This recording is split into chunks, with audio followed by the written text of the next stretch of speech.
right. I'm down at Somerton Beach, approximately around where the stairs were that the Somerton Man was left at. My family knows quite a bit about that case, so does SAPOL, and this is another case like the Beaumont children that's just been completely covered up for some strange reason. Now, people might not know this, but several years back, could have been five years ago now, my sister and Marcy Hannenberg solved the identification of the Somerton Man. My father had his ID card. It was taken when he was in the Merchant Navy, aged 18. He was born at the beginning of the century, 0, just the same as my grandfather, Max's father, Jim.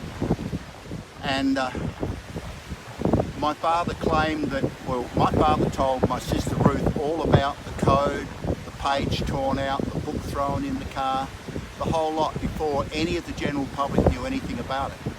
He also told my sister that it was poisoned with oleander leaves. Nobody knew until the 70s or the early 90s, when a South Australian woman made oleander tea and poisoned herself, that they were poisonous. Everybody knew then.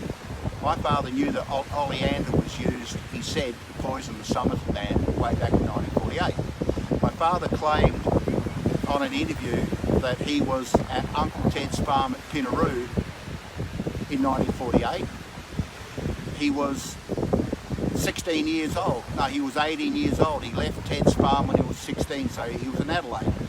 A tall, slim man with dark hair was seen carrying the Somerton Man along the low water mark and placed him at the stairs. Well, my sister Ruth Collins, she's the expert on this. I'm just passing on information that I've been told from Ruth, and that is that he thought it was a bit of a joke to leave a burning cigarette in his hand. He told my sister all about everything, but his uncle was a porter at the Adelaide railway station, just went to, on Max's request, went to the locker and took the bag out.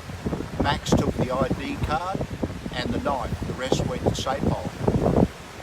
When DNA came along, John Bartlett, the head of homicide, who I still talk to, when he wanted to do DNA tests, all of the Somerton Man's belongings were taken to the furnace and incinerated. How's that? That leaves you wondering, doesn't it? Well, anyway, Max was here. My father was the one that carried the Somerton Man along the low water mark. SAPOL know this, it's all been solved. The day after the 2-page spread in the Advertiser, Marcy Hannenberg and Ruth Collins solved the Somerton Man mystery and is identified, the police bring out a statement talking about the unknown Somerton Man case, right, the mystery. Where's the Somerton Man now?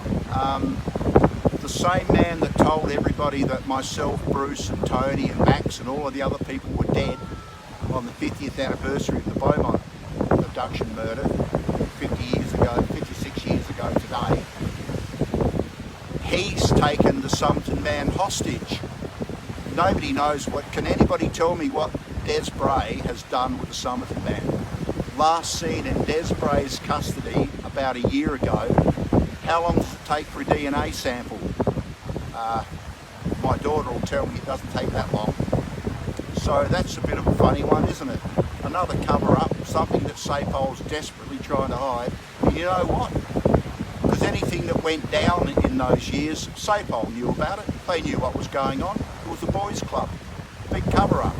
So, gee, SAPOL, why won't you come and put some handcuffs around my wrists and arrest me and maybe take me into a courtroom for defamation, because nobody's got the guts to take Andrew McIntyre into a courtroom.